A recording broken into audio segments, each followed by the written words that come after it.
Frères et sœurs, nous sommes dans une série de catéchèses sur le mystère de l'Église. Justement, nous avons vu les 12, nous avons vu la succession apostolique, à savoir que les évêques sont successeurs des apôtres et que le ministère des apôtres perdure dans le temps et que c'est la même réalité qui continue, la tradition vivante de l'Église et le magistère vivant de l'Église qui continue à être transmetteur non seulement de la grâce mais de l'Évangile. Et donc, aujourd'hui, nous allons voir le cas particulier de quelqu'un que nous aimons beaucoup et qui s'appelle Pierre. Nous allons donc voir beaucoup de choses sur Simon, fils de Jonas, et par la suite, nous parlerons du successeur de Pierre. Voilà. Alors, confions cette catéchèse à la Vierge Marie. Reine des apôtres. Je vous salue Marie, pleine de grâce. Le Seigneur est avec vous. Vous êtes bénie entre toutes les femmes, et Jésus, le fruit de vos entrailles, est béni. Sainte Marie, Mère de Dieu, priez pour nous pauvres pécheurs, maintenant et à l'heure de notre mort. Amen.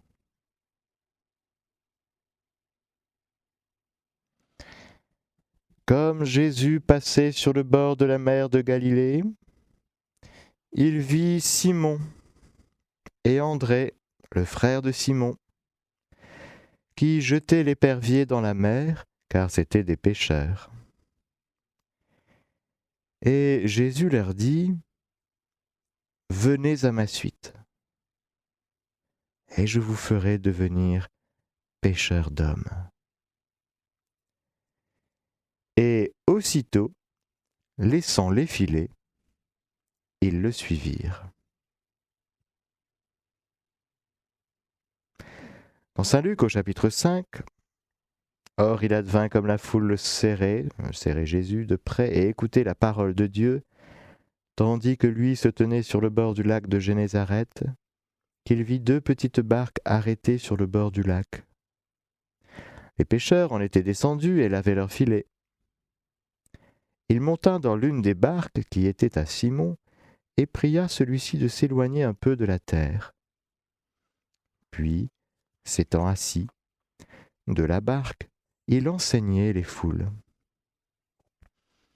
Quand il eut cessé de parler, il dit à Simon, « Avance en eau profonde, et lâchez vos filets pour la pêche. » Simon répondit, « Maître, nous avons peiné toute une nuit sans rien prendre, mais sur ta parole je vais lâcher les filets. »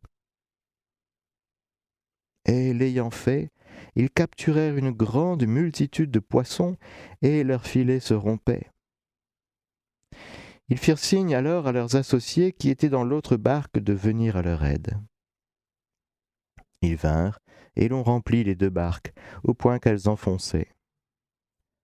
À cette vue, Simon, Pierre, se jeta aux genoux de Jésus en disant, « Éloigne-toi de moi, Seigneur, car je suis un homme pécheur. » La frayeur en effet l'avait envahi, lui et tous ceux qui étaient avec lui, à cause du coup de filet qu'il venait de faire. Pareillement, Jacques et Jean, fils de Zébédée, les compagnons de Simon. Mais Jésus dit à Simon, « Sois sans crainte. Désormais, ce sont des hommes que tu prendras. » Et ramenant les barques à terre, laissant tout, ils le suivirent.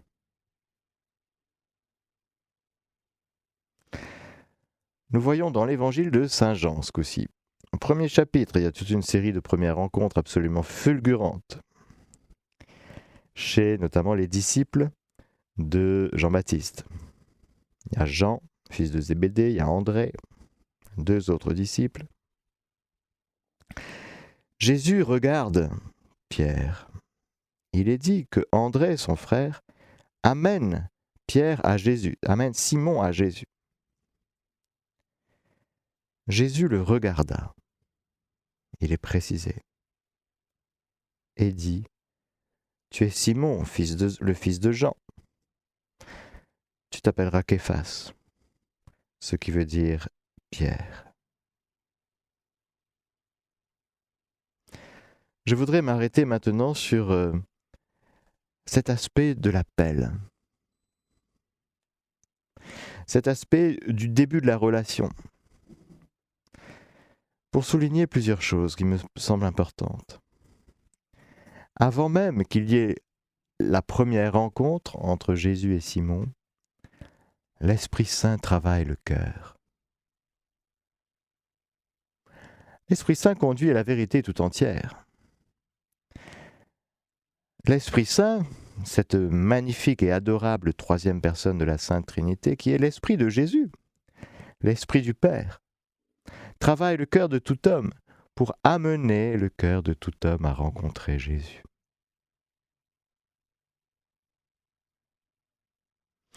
Voilà donc que Simon, juif pratiquant, nous dit Benoît XVI, confiant dans la présence agissante de Dieu dans l'histoire et de son peuple, et travaillé par le Saint-Esprit, il y a toute une ambiance d'attente messianique avec son propre frère, André. Il y a Jean-Baptiste qui est là, au Jourdain, il raconte des choses qui font, brûler le cœur. Il y a le baptême d'eau. On lui demande s'il est le Messie, il ne l'est pas, mais le Messie doit venir. Il y a donc toute une ambiance dans laquelle Simon évolue. Et on peut être sûr que le Saint-Esprit travaille le cœur de Simon pour que, au moment providentiel de la rencontre avec Jésus, le fruit est mûr. C'est comme avec Lévi, si vous voulez, avec son bureau de douane. Ça travaillait, et puis à un moment donné, le fruit est mûr, il n'en peut plus, le cœur n'en peut plus. Le cœur ne résiste plus. À quoi? À l'attraction profonde. Frères et sœurs, est-ce que vous savez que notre cœur est fait non seulement par Dieu, mais pour Dieu? Est-ce que vous savez que notre cœur est fait pour être attiré, pour se laisser attirer par Dieu? Est-ce que vous savez que actuellement Dieu vous attire à lui? Il me semble très important de rappeler ça, cette réalité magnifique. Parce qu'on peut se laisser complètement encombrer par toutes sortes de choses, des inquiétudes, des soucis, le monde matériel, avec toutes nos organisations quotidiennes, toutes les choses qu'on a à faire, toutes les choses qui se passent. Et on peut oublier, comme oublier, que notre cœur est fait pour Dieu. Nous sommes faits pour nous laisser attirer par Dieu. Alors je vous pose une question aujourd'hui dans la lumière de ce que nous entendons dans l'Évangile. Où est-ce que vous en êtes dans cette attraction que le Seigneur exerce sur votre cœur? Est-ce que vous vous laissez attirer par le Seigneur? C'est la base de l'obéissance. Obéir, c'est obéir à l'attraction profonde de notre cœur vers le Seigneur. De sorte que, lorsque nous nous laissons travailler, lorsque nous nous laissons attirer, lorsque le Père envoie son Fils, envoie son Verbe, et que ce Verbe nous dit « Viens à ma suite ». Au fond, Simon, il n'attendait que ça, si vous voulez. C'est une des paroles les plus libérantes que le cœur d'un être humain peut entendre. Viens à ma suite, viens, suis-moi. Parce qu'on n'en peut plus de suivre d'autres choses que lui.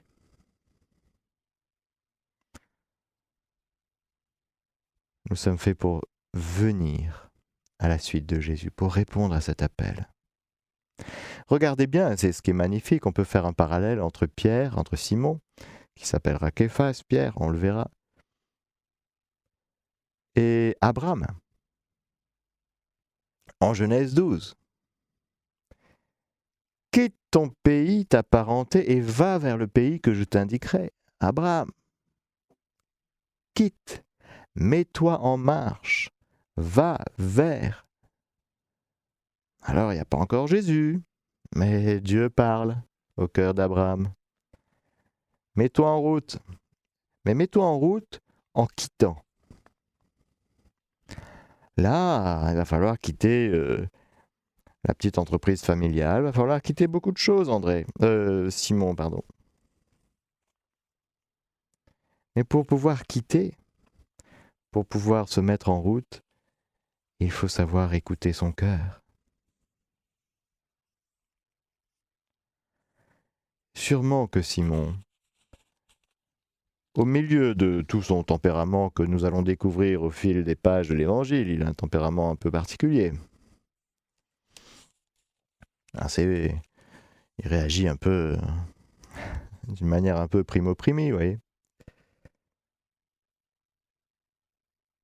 Première parole adressée par Dieu à Abraham, quitte ton pays, ta parenté et la maison de ton père, pour le pays que je t'indiquerai. Venez à ma suite, et je vous ferai devenir pécheurs d'hommes. On ne sait pas ce que c'est, il comprend pas, Simon, et quand il entend ça, il dit, qu'est-ce que c'est de pécher des hommes?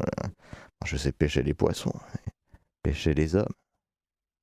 Et aussitôt, laissant les filets, ils le suivirent.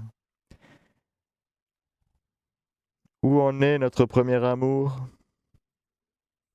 J'ai contre toi que tu as perdu ton premier amour, dit le Seigneur dans l'Apocalypse à une des 7 églises.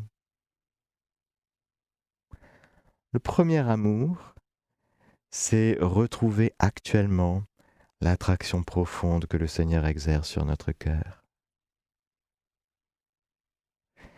Ça se passe à travers une parole libératrice. Viens. Je peux venir, Seigneur, mais je suis un homme pécheur. Viens. La frayeur, en effet, l'avait envahi, lui et tous ceux qui étaient avec lui à cause du coup de filet qu'il venait de faire. Éloigne-toi de moi, Seigneur, car je suis un homme pécheur, je ne suis pas digne de venir à ta suite. Tu as dû te tromper. Prends André, il est bien mieux que moi. Et puis les fils de Zébédée, ils sont formidables. Mais moi, pauvre Simon, le choix de Dieu est libre. Dieu est libre. Et le regard de Dieu s'est posé sur Simon. Jésus le regarda et dit, tu es Simon, le fils de Jonas, tu t'appelleras Képhas. Ce qui veut dire Pierre. Autrement dit, il y a quelque chose qui se passe non seulement à travers la parole que Jésus adresse à Simon, mais à travers le regard. Quand Jésus regarde, il se passe quelque chose. Ce n'est pas un regard froid, vague. C'est un regard de flamme de feu. C'est un regard qui vient pénétrer l'âme. Quand Jésus regarde Simon, il y a une transformation qui s'opère en lui. Et il y a une telle attraction que le cœur peut obéir avec joie. Aussitôt laissant les filets, ils le suivirent. L'appel, le premier amour. Frères et sœurs, s'il y a des auditeurs et des auditrices qui ne savent pas qu'ils sont aimés de Dieu, qui ne savent pas qu'ils sont faits non seulement par Dieu, mais pour Dieu, écoutez bien votre cœur. Qu'est-ce qui vous attire? Qu'est-ce qui vous tire de tout votre quotidien, de cette opacité du quotidien? Il y a les choses que vous n'aimez pas, bien sûr, mais votre grand désir, quel est-il? Car le Seigneur comble les grands désirs de l'homme, le grand désir de l'homme, qui est conforme à sa volonté, à savoir, viens. Venez à moi, vous tous qui peinez et ployez sous le poids du fardeau. Venez. Voici que la sagesse a dressé une table, le repas est prêt. Venez. Voici qu'il y a des noces de son fils et voilà que il faut inviter. Mais venez. Tout le temps, le Seigneur invite. Si peu savent écouter leur cœur, si peu répondent. Mais le Seigneur appelle chacun. Alors voilà que le Simon, il répond. Comme Abraham, dont le Seigneur changera le nom, il deviendra Abraham, Père de la multitude, notre Père dans la foi. Voilà que Simon, fils de Jean, sera appelé plus tard Képhas. Nous y reviendrons. Ce Simon, tout est bouleversé pour lui, même sa famille. Il a une belle-mère qui sera malade, guérie par Jésus. Ça chamboule tout.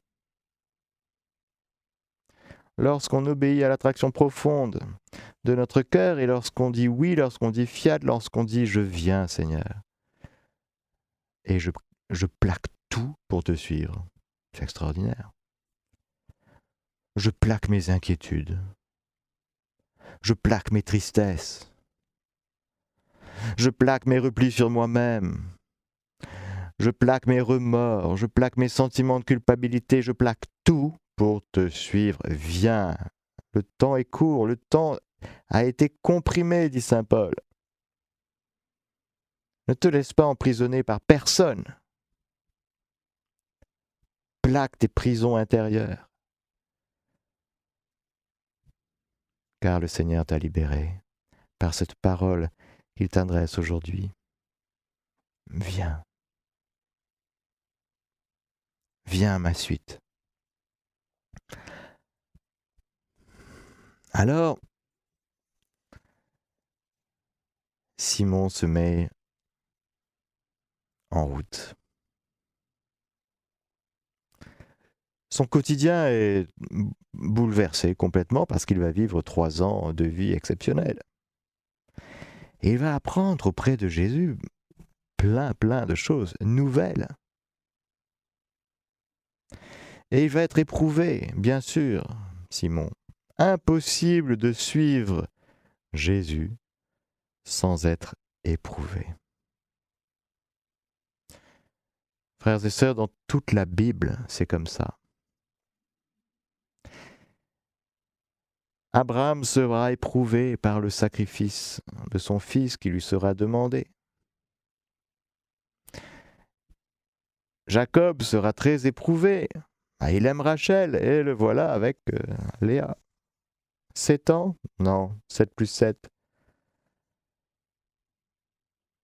Éprouvé par sa relation avec son frère jumeau, Ésaü. Tous les pères, tous les patriarches. Moïse, combien fut éprouvé Moïse? Les prophètes, combien les prophètes furent éprouvés dans leur vie? Pour être prophète de Dieu, impossible de ne pas être éprouvé. Et vous voudriez que ça change avec le Seigneur Jésus? À tous ceux qui m'auront suivi, ils auront dès maintenant le centuple avec les persécutions. Ah, et c'est pas une petite astérix en note de bas de page. C'est dans la même phrase. Jésus ne nous manipule pas, lui. Il ne nous ment pas quand il nous dit « Vous aurez à souffrir à cause de moi ». Mais vous inquiétez pas, j'ai vaincu le monde. Donc aucune inquiétude à avoir si vous êtes avec moi. Bon, vous allez en baver, mais vous êtes avec moi. Alors, ils n'ont pas accueilli ma parole et ils ne vont pas accueillir la vôtre. Mais vous aurez tellement de joie que vous allez tout vivre à ma suite. Vous allez découvrir des pans de profondeur, de vie spirituelle que vous n'auriez même pas pu imaginer en restant avec vos poissons. Hein? Frères et sœurs, est-ce que nous voulons rester avec nos poissons? Avec nos filets?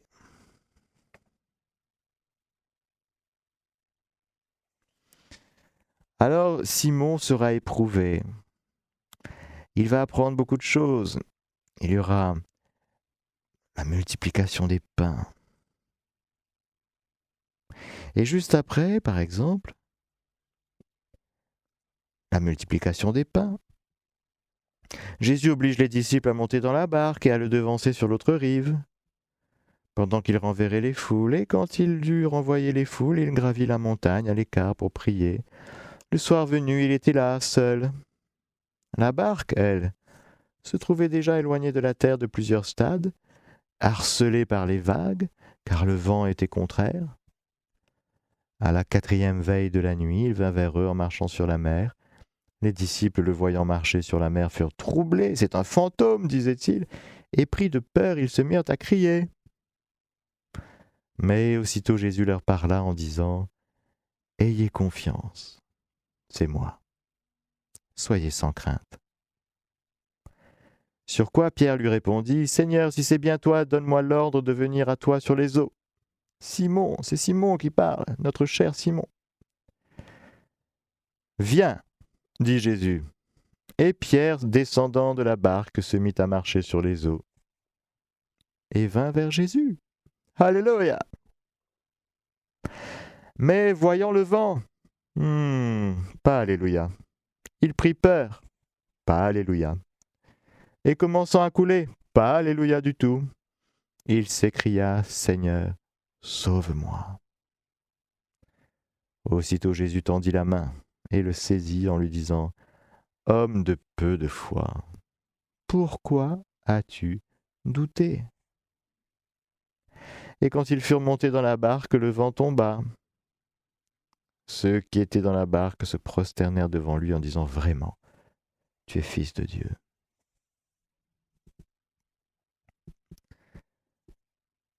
Alors, dans l'Évangile selon saint Jean, après le discours sur le pain de vie à Capharnaüm, où Jésus a dit des choses bouleversantes, « Je suis le pain de vie descendu du ciel. Celui qui mange ma chair et boit mon sang demeure en moi et moi en lui. Ma chair est une vraie nourriture, mon sang est une vraie boisson. » Alors les Juifs, ils disent, mais comment celui-là peut-il nous donner sa chair à manger? Bonne question. Après l'avoir entendu, beaucoup de ses disciples dirent, elle est dure cette parole. Qui peut l'écouter? Mais sachant en lui-même que ses disciples murmuraient à ce propos, Jésus leur dit, cela vous scandalise? Et quand vous verrez le Fils de l'homme monter là où il était auparavant, c'est l'esprit qui vivifie. La chair ne sert de rien. Les paroles que je vous ai dites sont esprit et elles sont vie.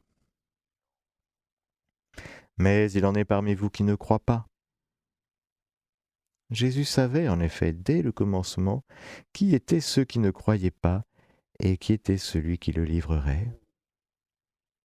Et il disait, « Voilà pourquoi je vous ai dit que nul ne peut venir à moi si cela ne lui est donné par le Père. » L'attraction profonde dont je parlais tout à l'heure au début. Dès lors, beaucoup de ses disciples se retirèrent et ils n'allaient plus avec lui. Et Jésus ne fait pas du clientélisme, il n'essaie pas de plaire, il n'essaie pas de faire du nombre. Il ne vit pas du tout sur le regard des autres, sur des sondages d'opinion. Pas du tout. Il vient révéler, communiquer les secrets du ciel. Il vient déverser la vie divine, celle pour laquelle nous sommes faits, celle que nous avions perdue. Il est venu pour que les hommes aient la vie, et la vie en surabondance. Alors les hommes sont tellement enfermés dans leur petite vie médiocre, que quand Jésus commence à parler de sa chair à manger et son sang à boire, il y en a quand même, hein. Elle est dure cette parole. Alors, Bon, suivre Jésus quand ça tourne à notre avantage, ça va, si vous voulez. Hein, il dit des choses intéressantes, il multiplie les pains, c'est plutôt sympa, il guérit des malades, chouette. Et puis pour la petite valorisation personnelle, je suis disciple de Jésus, vous voyez, c'est bon. Et puis dans les familles, ouais, je suis disciple de Jésus, ce type est un type formidable. Mais ce n'est pas ça, suivre Jésus. Suivre Jésus, c'est perdre sa vie. Tant que nous ne perdons pas notre vie, on ne suit pas Jésus. Tant que le message de Jésus correspond à ce qu'on aime bien entendre,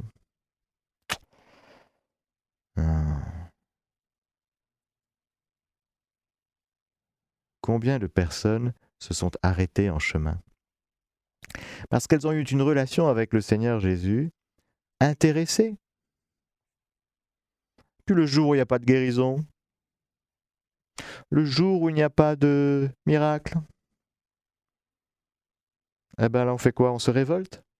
Les disciples, ces disciples murmuraient.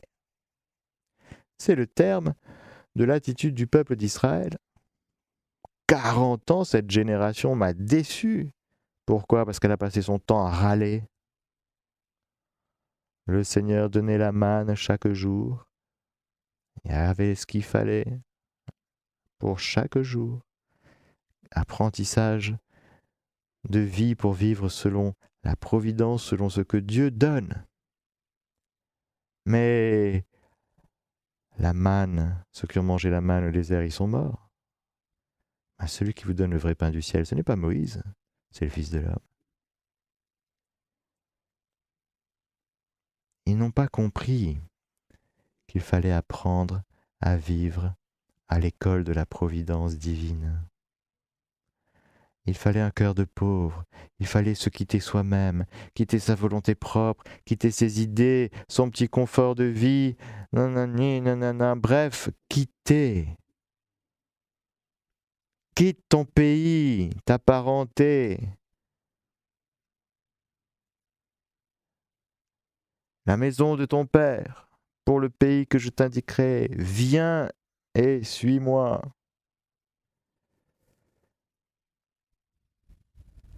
Ne nous installons pas, frères et sœurs. De toute façon, je vais vous dire, quand on s'installe, en général, les fruits sont là. Lassitude, ennui, plus de goût, plus d'élan. Bon, on est installé, quoi. Hein? Bah, il y a la messe du dimanche, faut y aller, quoi.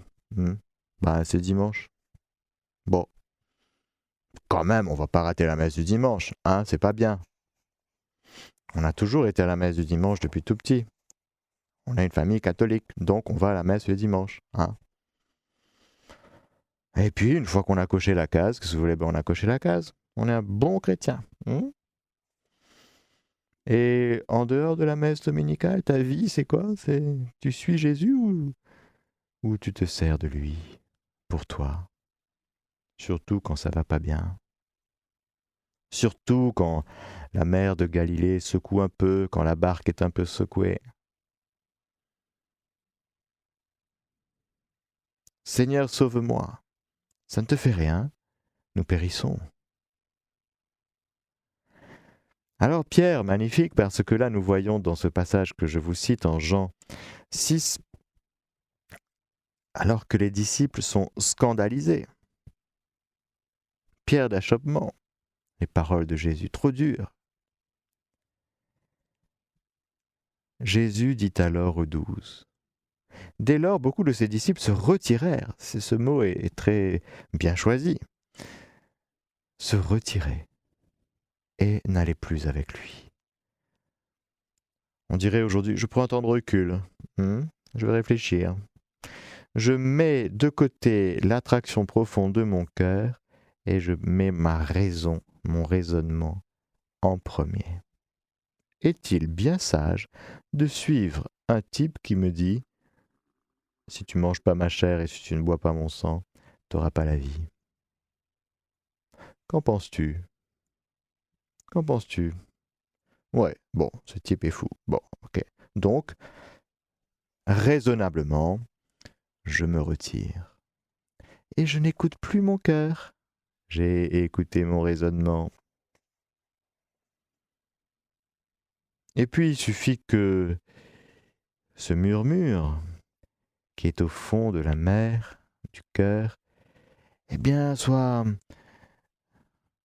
touillé, comme on dit en créole mauricien, vous savez. Avec une petite cuillère, là, vous tournez comme ça. Et puis vous rencontrez des gens qui disent ah ouais, ce Jésus m'a déçu. Franchement, j'ai prié, je lui ai demandé de prier pour la guérison de ma belle-mère. Non, de ma femme, parce que la belle-mère de ma femme, et il l'a pas fait. Il l'a pas fait. Et pourtant, j'ai fait des neuvaines et des neuvaines et des neuvaines. Ah oui, et toi? Ah ben moi, pareil. Moi, c'était le genou. Ah, je galère avec mon genou et j'ai beau le prier, il n'y a rien qui se passe. Franchement, ton Jésus, il m'a déçu. Et donc, si vous voulez, les gens qui murmurent et qui se rencontrent entre eux et qui se font un petit apéro entre gens déçus, eh ben, ça s'appelle la révolte communautaire. Et on se retire et on justifie son retrait avec un argument impayable. Il a dit que si on ne boit pas son sang et si on ne mange pas sa chair, on meurt. Voilà. Il l'a dit, vous êtes d'accord, vous êtes témoin, vous avez entendu. Bon. Donc beaucoup de ses disciples se retirèrent de l'attraction profonde de leur cœur, se retirèrent de l'obéissance profonde, se retirèrent de leur cœur, tout simplement, et n'allaient plus avec lui. Jésus dit alors aux 12, « Voulez-vous partir, vous aussi ?» Simon-Pierre lui répondit, « Seigneur, à qui irons-nous? Tu as les paroles de la vie éternelle. Nous croyons, et nous avons reconnu que tu es le Saint de Dieu. » Jésus leur répondit, « N'est-ce pas moi qui vous ai choisi, vous, les 12 ?» Réponse à la question sur Judas, justement. « N'est-ce pas moi qui vous ai choisi, vous les 12 ? Et l'un d'entre vous est un diable. » Il parlait de Judas, fils de Simon Iscariote. C'est lui, en effet, qui devait le livrer, lui, l'un des 12. « N'est-ce pas moi qui vous ai choisi, vous, les 12 ?» Réponse de Simon-Pierre, magnifique, qui vient contrebalancer le retrait des autres disciples. « Seigneur, à qui irions-nous ? Tu as les paroles de la vie éternelle, nous croyons. » Il ne dit pas « nous, on a tout compris de ce que tu as raconté », parce que de fait, il a dû être bousculé quand même un peu, Simon. Et il a dû tanguer un peu. Et qu'est-ce qui m'arrive? Qu'est-ce que je fais? Suivre quand même quelqu'un comme ça, c'est quand même spécial. Ah, c'est sûr, c'est plus tranquille d'aller à la synagogue le samedi et d'écouter les prédications de ceux qui prêchent le samedi. Les scribes et les pharisiens, c'est plus tranquille de suivre ça. Mais suivre Jésus, ce n'est pas tranquille. C'est autre chose. Pourquoi? Parce que suivre Jésus, c'est suivre Dieu. Et on voit notre cher Simon comme ça, habité par le Saint-Esprit, et répondre dans l'Esprit Saint, en docilité à l'Esprit du Père, à le Père qui l'inspire. Et c'est ça qui est grand et qui est très instructif pour nous. Car, encore une fois, par exemple, dans la région de Césarée de Philippe, Jésus posa à ses disciples cette question, « Au dire des gens, qu'est le Fils de l'homme ?» Et ils dirent, pour les uns, Jean le Baptiste, pour d'autres, Élie, pour d'autres encore, Jérémie ou quelqu'un des prophètes. « Mais pour vous, leur dit-il, qui suis-je » Simon-Pierre répondit, « Tu es le Christ, le Fils du Dieu vivant. » En réponse, Jésus lui dit, « Tu es heureux, Simon, fils de Jonas, car cette révélation t'est venue non de la chair et du sang, mais de mon Père qui est dans les cieux.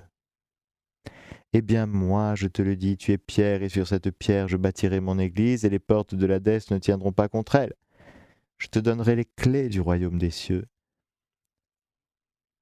Quoi que tu lis sur la terre sera tenu dans les cieux pour lier, et quoi que tu délies sur la terre, ce sera tenu dans les cieux pour délier. Alors il ordonna aux disciples de ne rien dire à personne, qu'il était le Christ. On voit donc Simon-Pierre capable, beaucoup plus que d'écouter son psychisme, d'écouter son raisonnement, il est capable, Simon, encore une fois, d'écouter le Saint-Esprit, d'écouter le Père qui est dans les cieux. Il est dans les cieux, le Père. Il est dans le cœur de Simon. Et voilà, je vais m'arrêter là parce que l'heure tourne. Nous poursuivrons la prochaine fois. Nous voyons quelque chose qui est très important, qui est au cœur de ce que nous avons perçu à l'appel de Simon sur la plage, près de ses barques, avec ses filets, ses poissons. Cette capacité que donne le Seigneur à écouter le Père. Tous ceux qui écoutent le Père, tous ceux qui se laissent enseigner par le Père, dit Jésus, viennent à moi.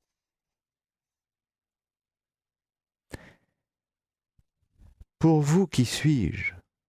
Alors, on va chercher dans les bouquins. Bon, là, c'est pas le cas, si vous voulez, mais les gens disent, attends, qui est Jésus? Attends, on va voir dans les bouquins, Qui est Jésus? Ah ben, pour les chrétiens, c'est l'un, pour les juifs, c'est un, Et pour vous, qui suis-je? Alors, du coup, écoute ton cœur. Descends dans ton cœur pour écouter le Père qui t'instruit. Pour écouter le Saint-Esprit, cette onction que tu as reçue, et Saint Jean nous dira, vous avez reçu l'onction, vous n'avez pas besoin qu'on vous enseigne. Alors écoute bien ton cœur, là où le Saint-Esprit est répandu. Laisse-toi enseigner sur le mystère de Jésus. Et tu pourras te donner ta réponse. Pour toi, qui est Jésus? Et tu pourras entendre ce Jésus du dedans de toi qui te dira, viens, suis-moi. Que le Seigneur Tout-Puissant vous bénisse, le Père, le Fils et le Saint-Esprit. Amen.